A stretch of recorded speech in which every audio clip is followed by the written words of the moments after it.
Yeah, you were, and now you're reigning still, enthroned above all things. Angels and saints cry out, we join them as we sing. Glory to God, glory to God, glory to God forever. Glory to God, glory to God, glory to God forever. Yeah.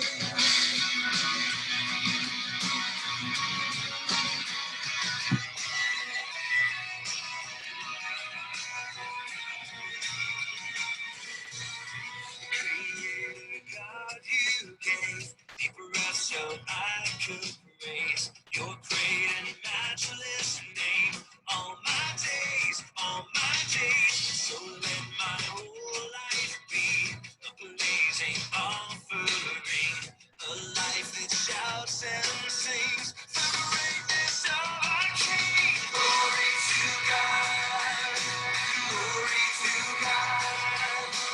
Glory to God forever. Glory Keep doing that to y'all. I'm sorry.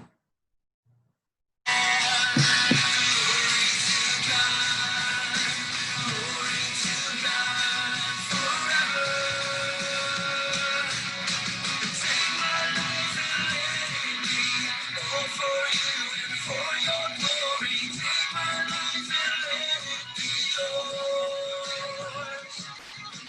Take my life and let it be all for you and for your glory. Take my life and let it be yours. We sing glory to God. Glory to God, glory to God forever. Glory to God, glory to God, glory to God forever. We sing glory to God, glory to God, glory to God forever. Glory to God, glory to God, glory to God forever. Take my life and let it be all for you and for your glory. Take my life and let it be yours. Take my life and let it be all for you and for your glory. Take my life and let it be yours. We sing glory to God, glory to God, glory to God forever. Okay, we are in week 10 of our The Women of the Bible and You, a weekly devotional. Okay, last week we talked about Esther, and this week we're going to again talk about Esther. So, Esther part 2. This one is called Esther Enthroned, Life on the Other Side of Courage. So, I guess after last week's verse, it's Esther 8:1. On that day, King Xerxes gave to Esther the house of Haman, the enemy of the Jews, and Mordecai came before the king, for Esther had told what he was to her. In last week's devotion, we discussed how Esther risked her own life to use the privilege she had to save her people from Haman's plot. What happens next? Haman is put to death, and everything he owned is given to Esther. But she still has work to do. Haman's murderous decree is still in place and legally can't be reserved, meaning that at a date in the near future, all the Jews in the Persian Empire are still scheduled to be put to death. So Esther returns to the king, this time boldly and confidently.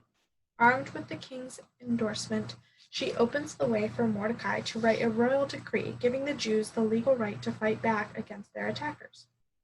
When the day comes, the Jews are triumphant and easily win the day.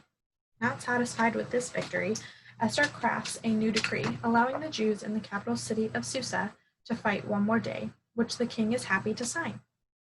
Look at what God did for Esther when she activated her courage. Esther went from being a quiet, obedient queen, unsure of her own power and place, to being a cultural leader who was innovative, strategic, and politically savvy. Not only did she successfully try her hand at crafting public policy, she also managed property, appointed and supervised leaders, advised the king, established an annual celebration, and ultimately became a political force in the empire and a prominent figure for her people. At once, she represented the state and a powerful minority within the state. In this way, Esther became a valuable and trusted partner to the king, demonstrating her leadership, capacity, intelligence, and bravery. Esther's narrative teaches us that acting in courage will reveal who we are, shining a light on our character and a value we can bring to a space. When you do the courageous thing, you might shock yourself and uncover new talents, strengths, and abilities you didn't know you had. Esther was once terrified to even approach the king, her own husband, but by the end of the story, he was signing policies she had written. The experience of risking her life for what was right transformed her and got her past the fear that would have ultimately rendered her useless as queen. Just another name and title, devoid of influence. Instead, she went from worrying about all the things she shouldn't do to thinking of all the things she could do and doing them. That's the place within yourself where confidence, compassion, smarts, and service can combine. And you find yourself doing some of your best work. It's knowing in the pit of your stomach what you're capable of and not being afraid to go for it. That kind of powerful, focused courageous action will always be attention-getting, especially to other leaders and decision-makers. And God will ultimately put you in the spaces that are big enough for your talents and presence, even if you have to occasionally journey through spaces that aren't. Where can courage take you? Are you willing to go? Will you trust God and yourself on the journey? The greatness that is in us doesn't come out because we desire it to. It comes out because we require it to.